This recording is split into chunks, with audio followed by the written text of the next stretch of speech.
안녕하세요. 최은정 교수입니다. 윈도우즈 보안과 운영 실습, 윈도우 PC 내부 구조 두 번째 시간을 시작하도록 하겠습니다. 저희가 지난 시간에는 기본적으로 컴퓨터 구조가 어떻게 되어 있고 그 안에서 운영체제를 통해서 뭔가 프로그램이 실행하고 사용자의 요청을 처리한다는 얘기를 했었어요. 그래서 가장 핵심 구조 중에 하나인 CPU와 메모리가 어떻게 구성이 되어 있고 서로 간에 어떠한 관계가 있는지를 알았죠. 근데 우리가 이제 기억하셔야 될 거는 CPU 안에서 실제 메모리로 메모리에 저장되어 있는 내용들을 가지고 오고 처리하는 과정에서 주로 사용했던 게 바로 레지스터였습니다. 그래서 레지스터는 어떻게 보면 저장 공간이지만 물리적인 저장 공간이라기보다는 약간 논리적인 저장 공간이라고 생각하시면 돼요. 그래서 우리가 이 레지스터를 잘 쫓아가다 보면 실제 프로그램이 어떻게 흐름이 있고 어떤 과정으로 진행되는지를 알 수가 있습니다. 그래서 저희가 이제 이번 시간에는 레지스터에 대해서 조금 자세히 살펴보고 그 안에 어떤 변화가 있는지를 보도록 하겠습니다. 레지스터를 살펴보기에 앞서서 이제 저희가 이제부터는 이제 주소 체계를 10진수 주소 체계가 아니라 16진수 주소 체계를 배울 거예요. 그래서 이제 진수 변환에 대해서 잠깐 설명을 드리도록 하겠습니다. 컴퓨터는 실제 이진수만 이해할 수가 있죠. 이진수 형태로만 사용을 하기 때문에 일반적으로 사용자가 사용하는 10진수랑은 좀 다른 체계를 가지고 있습니다. 근데 이제 이 이진수가 알다시피 한 비트죠. 한 비트가 표현할 수 있는 게 이제 두 가지 데이터밖에 없기 때문에 실제 이 뭐 1비트, 2비트, 뭐 3비트, 4비트 정도 가지고 뭘 처리하는 게 굉장히 어렵습니다. 그래서 지금 우리가 사용하는 운영체제도 역시 몇 비트예요?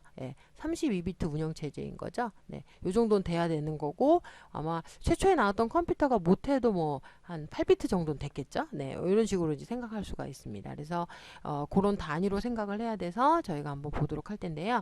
그래서 이진수 기본적으로 4자리가 16진수 한 자리에 해당이 되고요. 그다음에 이진수가 8자리가 될 경우에는 16진수가 2자리로 배치가 되게 되어 있습니다.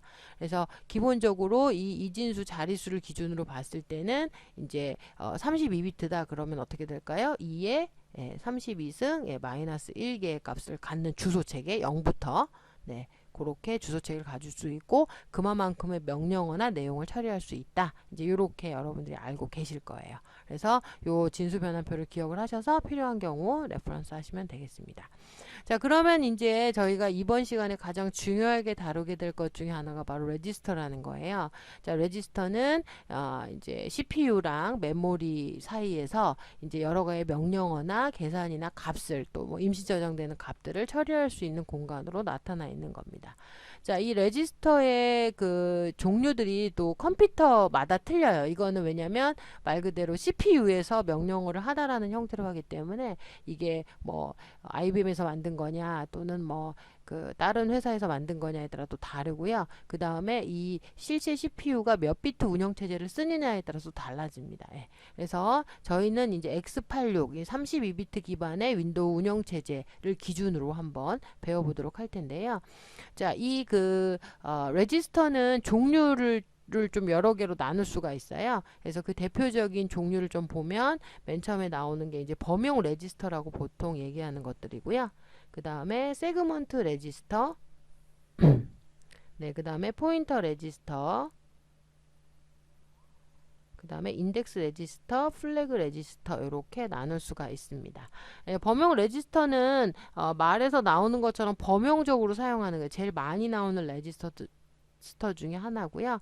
그 다음에 요거만큼 많이 나오는 레지스터가 포인터 레지스터입니다. 포인터 레지스터는 실제 값을 저장하는 스택에 관련된 것들을 거의 다 처리하기 때문에 굉장히 많이 사용되는 레지스터 중에 하나입니다. 자, 우선 범용 레지스터부터 한번 설명을 드리도록 할게요. 범용 레지스터에는 총 4개가 있고요. 4개에서 제일 많이 사용되고 여러분들이 일반적으로 많이 알고 있는 것이 바로 이제 EX 레지스터입니다. EAX 레지스터는 Accumulator 레지스터라고 불러가지고요. 주로 산술 연산에 사용이 됩니다. 덧셈이나 값을 저장할 때 하고요. 제일 중요한 것 중에 하나가 서브루틴, 함수의 결과값을 리턴해 줄 때 해당하는 값이 저장되는 공간으로 사용이 됩니다. 자, 베이스 레지스터라고 또 있는데요. 이거는 특정 주소, 예를 들어서 주소를 확대하는 등의 특정 주소를 저장할 때 사용하는 레지스터입니다. 자, ECX라고 카운터 레지스터 있는데요. 요거는 이제 카운터라는 이 이름에서 나오는 것처럼 반복적으로 실행되는 명령어, 뭐 예를 들어서 루프를 몇 번 반복을 해라, 몇 번의 시프트를 해라 라는 걸 할 때 주로 저장이 되는 레지스터입니다. 그리고 EDX라는 레지스터는 이제 데이터 레지스터라고 그래가지고 일반 자료의 저장, 입출력에 이제 사용이 될 때 사용이 됩니다. 자, 그리고 이제 우리가 기본적으로 프로그램을 실행을 하게 되면 이제 뒤에서도 나오겠지만요. 프로그램 자체는 우리가 하나로 인식하고 있지만 대부분의 우리 친구들이 프로그램을 코딩할 때는 어때요? 프로그래밍을 하실 때는 코딩하는 코드 영역이 있고 그 다음에 뭔가 데이터를 저장하는 또 데이터 영역이 또 있겠죠. 예. 그런 것들이 아마 이제 머릿속에 그려질 거예요. 그래서 이 세그먼트 레지스터라는 거는 뭐냐면 프로세스가 올라갔을 때 특정 프로세서, 그러니까 실행 프로그램의 코드 부분이 저장되는 쪽을 코드 세그먼트라고 얘기를 하고요. 그 다음에 데이터 저장하는 뭐 상수, 그 다음에 값 이런 거를 저장을 했다, 또는 뭐 주소값 이런 거를 보통 데이터 세그먼트에 저장합니다.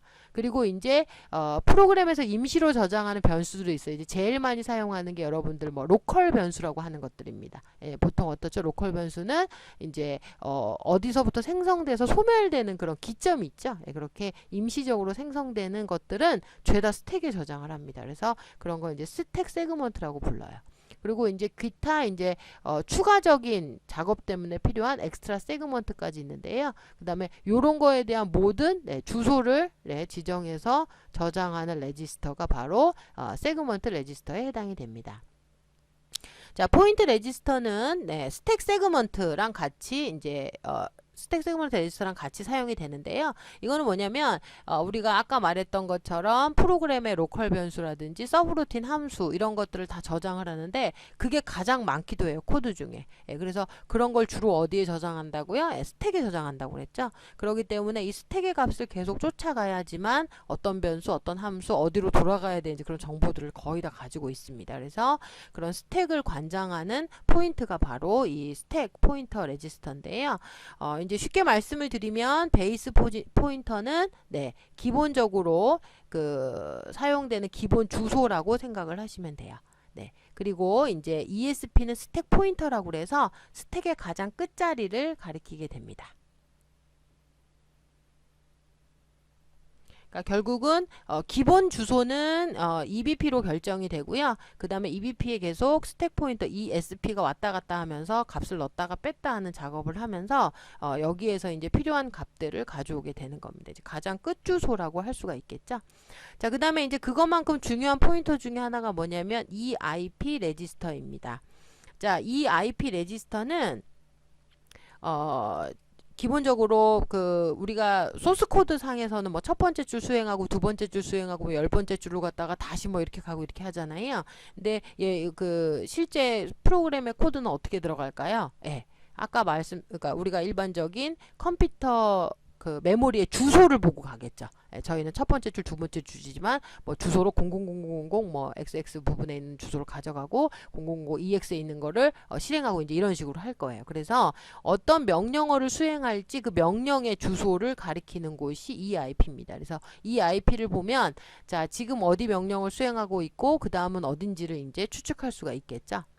자, 인덱스 레지스터는 주로 이제 뭐 연산이나 기타 뭐 여러 가지 과정을 할 때 목적지, 출발지 그래서 이 값을 어디로부터 어디로 가져갈 때 이제 데스티네이션에 해당하는 레지스터는 EDI가 되는 거고 출발지 인덱스에 해당하는 건 ESI가 되는 겁니다. 그래서 이런 해당하는 것들을 정의하는 또 인덱스 레지스터가 있습니다. 그다음에 이제 플러그 레지스터라고 그래서 우리가 그 연산을 하거나 또는 시스템 상태라든지 기타 다양한 여러 가지 플래그 값들이 있죠. 그런 것들을 저장하는 플래그 레지스터도 있습니다. 자, 반면 레지스터의 구조를 조금만 더 살펴보도록 할게요. 자, 저희가 사용하는 운영체제가 32비트 운영체제예요. 32비트 운영체제인데, 자, 기본적으로 그 여러분들이 요즘 주로 사용하는 레지스터는 아마 64비트 운영체제는 주로 64비트가 많이 있습니다. 네, 64비트 운영체제를 많이 사용하고 있는데요. 64비트 운영체제는 당연히 얘보다 2배 확장이 된 거겠죠. 그렇게 보면 또 얘도 뭐예요? 16비트가 확장이 된 거겠죠? 예. 그래서 기본적으로 가지고 있는 운영체제의 모태는 16비트고요. 이 16비트로부터 익스텐디드 됐다. 그래서 앞에 이제 2라는 단어가 이제 붙은 겁니다. 그래서 기본적인 어큐뮬레이터 레지스터가 EAX 레지스터가 이제 되는 형태겠죠. 당연히 레지스터의 사이즈는 당연히 오른쪽부터 값이 이제 차서 왼쪽으로 이제 늘어나는 형태로 됩니다. 그래서 우리가 주소를 할 때는 1번 줄, 2번 줄, 3번 줄 이러지만 보통 저희 이런 레지스터나 저장하는 모든 값은 오른쪽부터 값이 이제 늘어나는 형태로 된다는 거를 꼭 기억을 해주시면 되겠습니다. 그래서 이제 기본적인 모양들이 나와 있고요. 그래서 여기 보시면 이게 로우 비트, 하이 비트 이렇게까지 의미로 나와 있습니다. 자, 이제 이런 레지스터들이 실제로 활동을 하게 되면 이제 메모리를 조금 보기가 편해져요. 저희가 메모리에서 이게 실제 어느 부분의 데이터를 가져와서 어느 부분의 명령어를 가져와서 수행을 한다라는 걸 알기 때문에 이제는 이제 메모리에 대한 좀 디테일한 부분으로 넘어가도록 할게요. 자, 윈도우 메모리가 어떤 구조로 되어 있나 한번 보도록 하겠습니다. 기본적으로 메모리라고 하는 거는 이제 두뇌에 있는 거지만 우리가 CPU처럼 계산을 한다기보다는 데이터를 저장하는 형태로 이제 보실 수가 있습니다. 그래서 쉽게 말을 하면 우리의 기억 속에는 과거의 기억은 있지만 그쵸? 과거의 기억이 어딘가 있죠? 그런데 지금 그 과거의 어떤 기억을 내 머리에 와서 그때 봤던 장소야. 그때 만났던 사람인가 보다. 그때 공부했던 내용이네 라고 하는 순간은 어때요? 저기 어디선가 멀리 있는 기억의 장소에 있는 것들이 갑자기 활성화가 되면서 우리 머리로 이제 올라오는 거죠. 마찬가지입니다. 그래서 실제 모든 프로그램이 실행이라는 과정, 말 그대로 컴퓨터 모니터나 프로세서상에 올라가려고 하면 반드시 메모리로 로드가 되어야 됩니다. 뭐 하드디스크에 있는 거는 해킹을 해봤자 뭐 딜리트 정도밖에는 뭐 할 수가 없죠. 그런데 이제 문제는 이게 메모리로 올라오면 또 얘기가 틀려져요. 메모리 상에서는 뭐 딜리트는 뭐 거의 의미가 없고요. 메모리 상에서는 말 그대로 이제 실행 중이기 때문에 프로그램의 오작동이나 또는 변조를 하는 게 가능하다라는 거죠. 이제 왜 그게 위험하냐 하면 실제 메모리 영역에 올라왔다고 하는 거는 지금 실행이 되고 있는 상태이고 때로는 시스템의 자원을 건드리기 때문에 소위 말하는 뭐 어드미니스트레이터나 루트 같은 관리자 권한을 획득하고 있는 프로세서일 확률이 높다라는 거예요. 이제 그런 것들을 해킹하거나 접근을 하게 되면 당연히 이제 문제가 발생할 확률이 높겠죠. 그래서 여러분들이 잘 알고 있는 이제 그런 뭐 공격들은 솔직히 아주 잘 방어가 되어 있는 시스템이 아니라 취약한 부분에서 발생이 되는 겁니다. 그래서 메모리에 올라가 있는 순간에는 취약한 부분이 발생할 수밖에 없고요. 그 다음에 이 취약점에 대한 공격이 일어나는 거죠. 근데 또 이런 부분도 있어요. 당연히 이제 MS라든지 이런 큰 제품, 기업에서 만드는 제품들은 또 소스 코드의 안전성 검사를 많이 합니다. 뭐 그럼에도 불구하고 패치나 업그레이드를 진행은 하지만요. 근데 이제 우리가 사용자들이 막 만드는 프로그램들 이제 함부로 가져다 쓰게 되면 프로그램을 만들 때부터 보안을 생각하지 않고 만들면 이 프로그램 자체가 취약해서 그 프로그램으로 인해서 제 시스템에 이상이 생기는 경우가 많이 있어요. 그러니까 결국은 그 얘기는 뭐예요? 해커들이 대부분 만드는 공격 프로그램들은 이렇게 실행이 되는 순간에 뭔가 메모리에 있는 권한이나 또는 정보를 획득을 해서 변조를 해서 뭔가 시스템에 해를 입히는 형태로 이제 결국은 코딩을 할 수가 있다는 얘기겠죠. 그래서 그런 부분들이 발생할 수 있습니다. 그래서 취약점 발생 가능성이 있고 그 다음에 그 취약점에 대한 공격이 가능하기 때문에 메모리 상에 있는 부분들에 대한 걸 생각을 할 수가 있죠. 그 대표적인 예가 이제 버퍼 오버플로우 공격이나 이제 메모리 커럽션 공격들이 여기에 해당이 됩니다. 자, 기본적으로 32비트 운영체제는 프로세스별로 4기가 정도의 메모리 영역을 갖게 됩니다. 자, 이 4기가 정도 영역을 갖게 되면 결국은 프로그램 하나당 4기가를 차지할 수가 있다는 얘기인데 예를 들어서 여러분이 메모리가 4기가밖에 안 돼요. 그러면 어떻게 돼요? 결국은 프로그램 하나밖에 못 올린다는 얘기죠. 근데 그렇진 않죠. 기본적으로 윈도우도 올라가야 되고 뭐 아래 한글도 띄우고 뭐 요즘 뭐 메모리가 한 32기가나 뭐 64기가 정도 아마 거의 장착을 할 텐데요. 뭐 그렇게 한다고 해도 굉장히 여러 개 뭐 저 같은 경우는 거의 열 몇 개의 프로그램을 계속 띄우니까요. 그런 식으로 이제 사용을 할 수가 있습니다. 그게 가능하다는 게 어떤 것 때문에 가능하다고 그랬죠? 네, 지난 시간에 배웠던 것처럼. 네, 맞습니다. 가상 메모리 때문에 가능해요. 네, 가상 메모리는 실제 실행할 때는 프로그램이 하나 특정 모듈만 올라가기 때문에 대부분의 프로그램들은 가상 메모리를 사용을 해서 대기를 하고 있다가 실행하는 순간에만 이제 올라가는 형태로 되는 거죠. 그래서 이제 이 4기가 주소 체계를 한번 보면, 예를 들어서 이제 32비트 운영 체제를 기준으로 했을 때, 32비트 운영 기준으로 했을 때 보통은 이제 사용자 모드에 해당하는 부분이 한 2기가 정도 자리를 잡고 있고요. 그 다음에 이제 커널 모드에 해당하는 게 한 2기가 정도의 모드를 잡고 있습니다. 여기서 말하는 유저 모드라는 게 사용자가 프로그래밍 하는 부분이고요.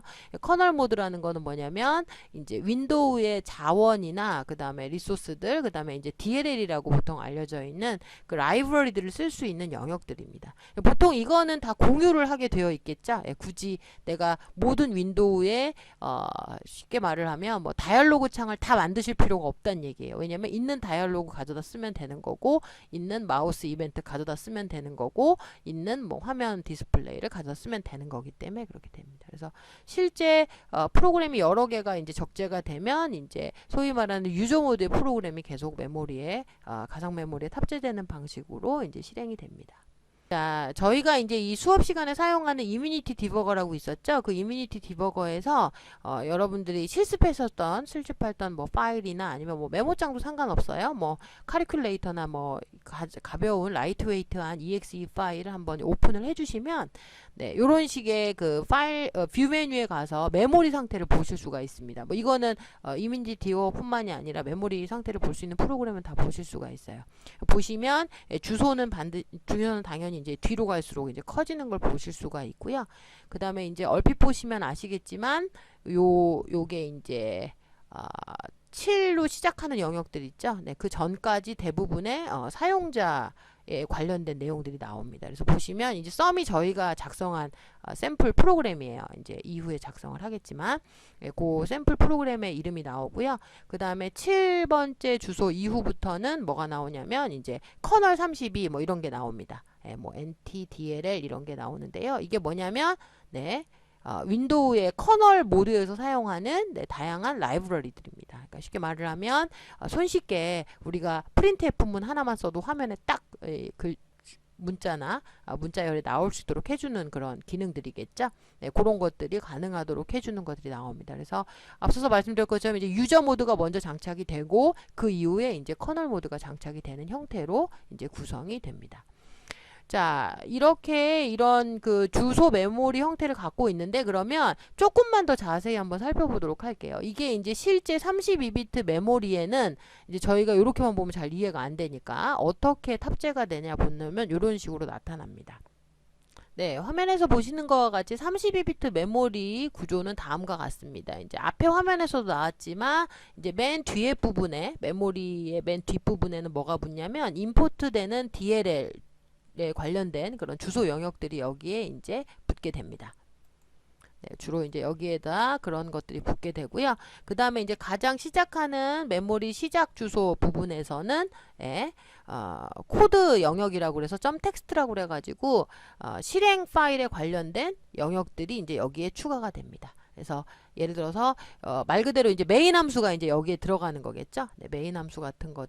메인 함수가 이제 여기에 들어가는 겁니다. 그래서 실제 프로그램이 실행하고 나서 가장 중요한 역할을 하게 되는 코드들이 다 여기에 이제 적재가 됩니다.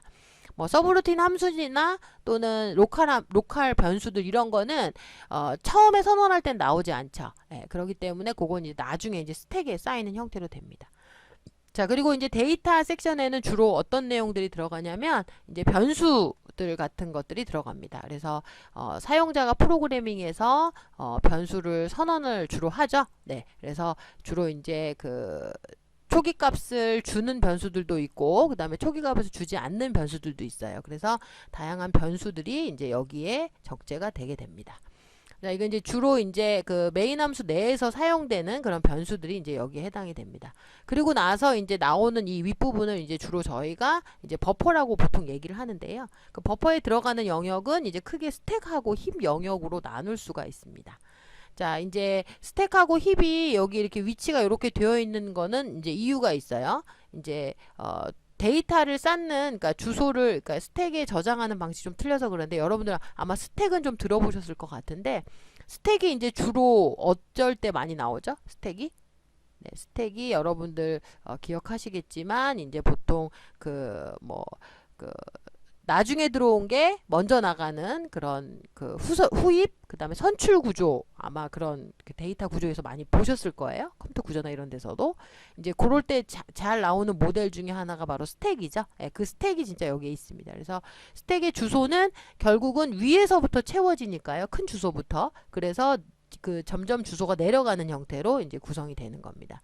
그래서 우리 아까 스택 구조 배울 때 어떻게 했어요? 기본이 되는 포인터가 네, EBP였죠? 네, EBP가 있고 그 다음에 이게 끝에 계속 가리켜서 늘어나는 포인터를 ESP라고 부르는 겁니다. 근데 저희가 이제 이따가 수업을 할 땐 이걸 또 뒤집어 놓을 거예요. 그러니까 위치가 어딘지를 잘 보셔야 됩니다. 자, 그리고 이제 힙은 당연히 아래서부터 채우는 방식으로 써요. 그래야지 이제 메모리 관리가 효율적이겠죠? 예, 그래서 이제 요 중간에 이제 프리한 영역이 있는 거고 점점 채우면 이제 스택의 영역을 많이 잡으면 뭐 더 효율적인 뭐 스택 영역을 많이 쓰는 거고요. 그다음에 힙이 더 많이 잡으면 뭐 힙을 더 많이 쓰는 형태로 이제 공간이 분리되어 있습니다.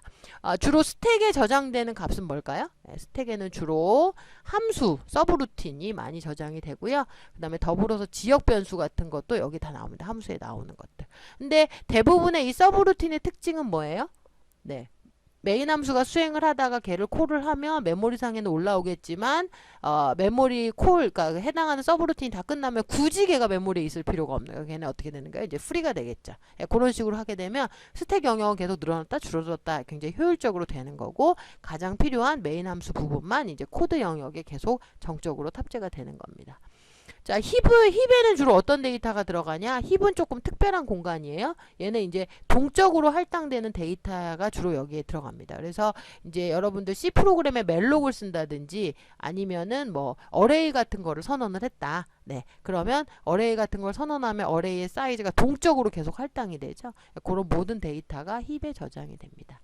스택을 이제 주로 저희가 많이 사용을 하기 때문에 네, 스택에 대해서 조금 더 살펴보면 스택은 네, 리포라고 그래가지고 네, 후입 선출 구조로 이제 나오는 겁니다. 그래서 이제 나중에 들어온 게 제일 처음에 나간다라는 형태인 거죠. 그래서 이제 예를 들어 스택을 기준으로 봤을 때 스택이 비어 있다면 값이 이제 들어오죠. 이런 걸 저희가 어떤 명령어라고 불러요? 푸시라는 명령어를 쓰죠. 예.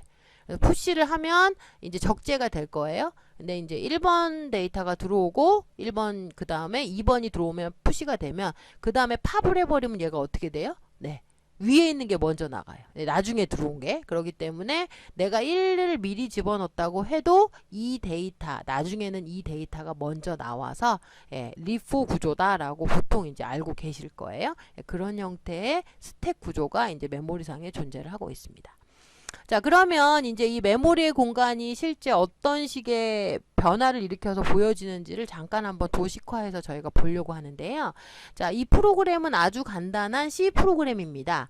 메인 함수에서 인티저 100이라는 걸 선언을 하고요. 그 다음에 서브루틴 함수 F1 서브루틴을 호출을 했어요. 그 다음에 이거 호출을 하고 나서 얘를 이제 종료하는 형태로 됩니다. 그래서 이 서브루틴에 갔더니 뭐예요?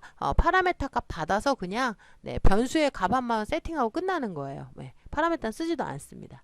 자, 요게 이제 예를 들어서 우리가 앞에 봤던 형태의 메모리 공간에 들어가면 어떻게 되냐? 메모리 공간에. 그럼 이제 코드 부분에는 보셨던 메인 함수가 이제 들어가겠죠? 메인 함수가 들어갈 거고 데이터 부분에는 뭐가 들어갈까요? 데이터 부분에는 네.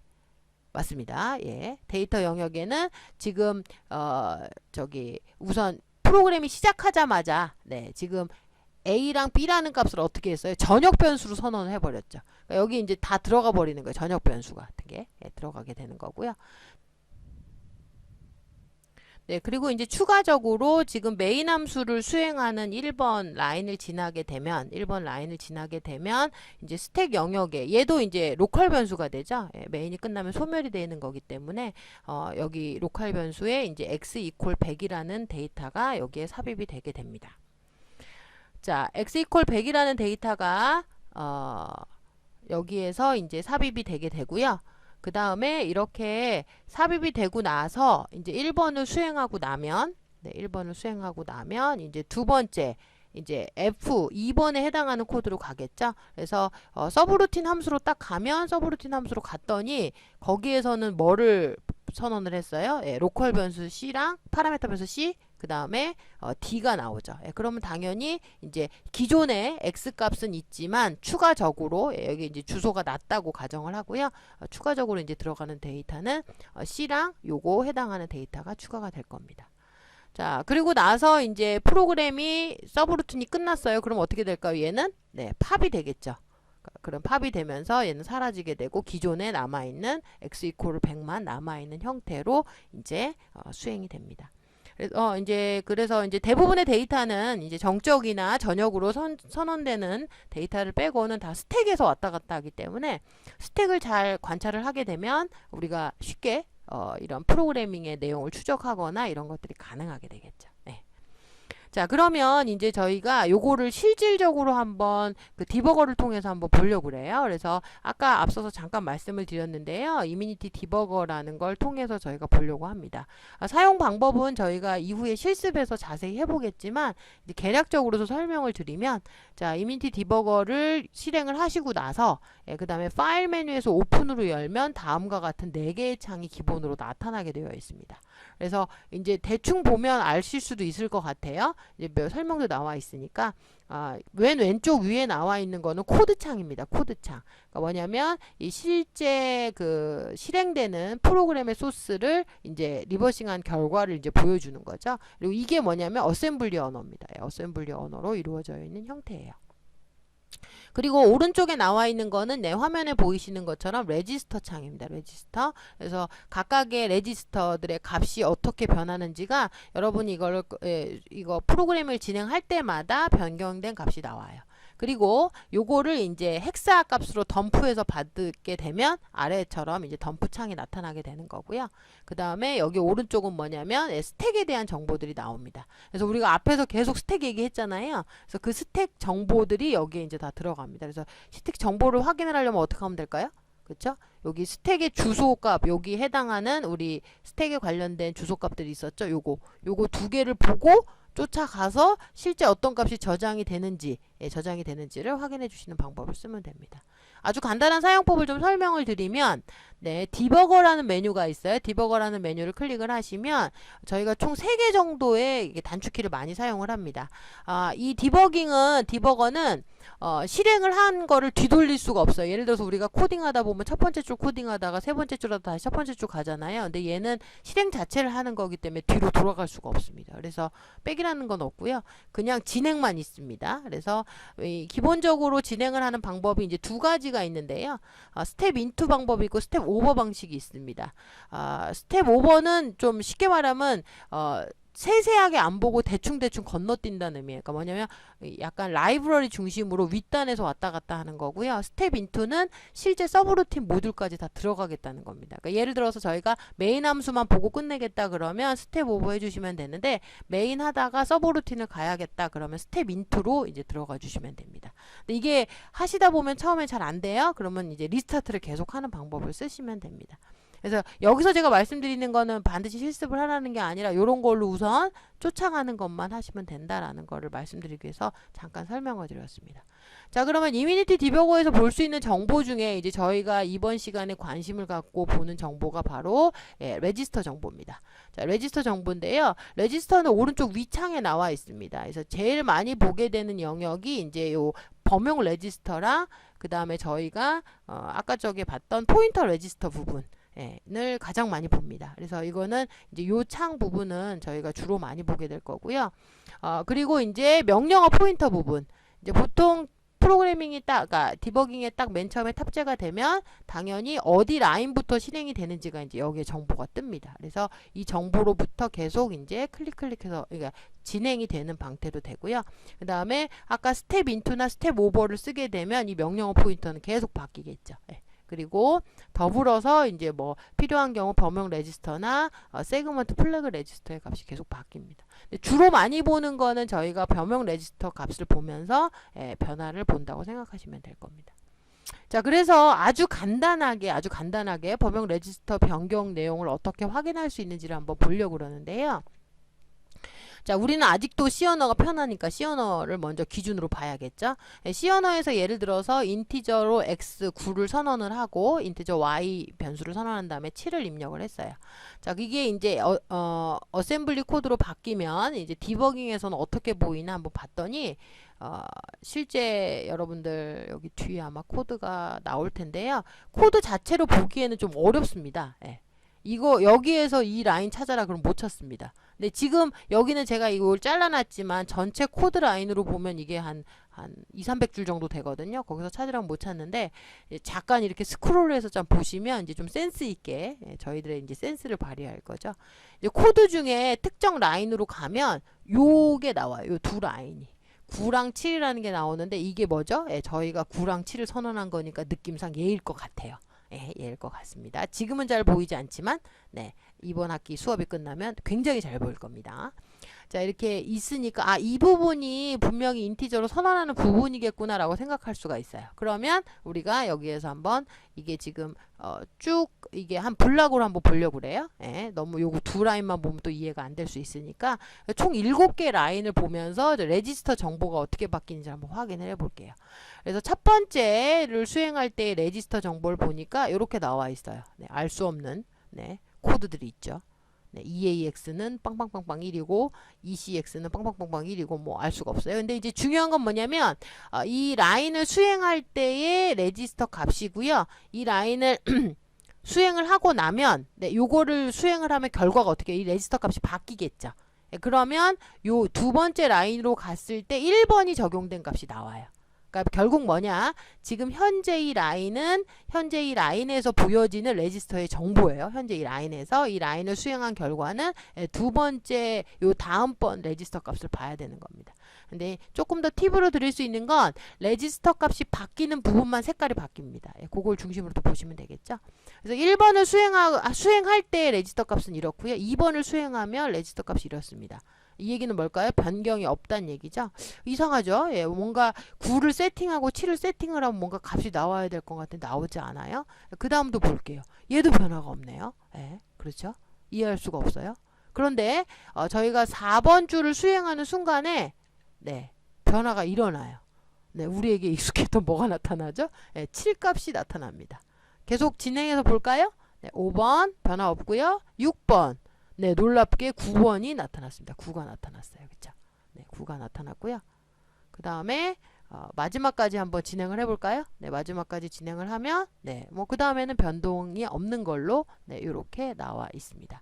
자, 이게 여러분들이 이제 지금은 무슨 말인지 모르겠지만 아마 저희가 이제 조금 진행을 하고 나서 첫 번째 이번 수업을 다시 들으면 이제 이해가 많이 되실 거예요.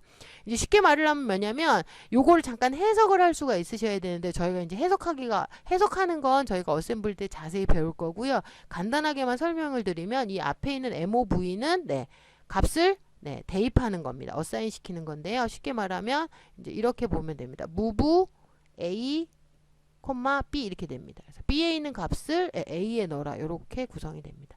이 얘기는 뭘까요? 9라는 값을 우리가 선언한 9라는 값을 어디엔가 넣으라는 얘기죠. 넣겠죠? 근데 변화는 없어요. 그쵸? 그 다음에 7이라는 값을 넣어라. 얘도 변화가 없어요. 그런데 갑자기 4부터 7하고 9가 튀어나오는 현상이 벌어져요. 이게 왜 그러냐면 보세요. 이 9랑 7하는 값을 집어넣는 데가 어디예요? 레지스터예요?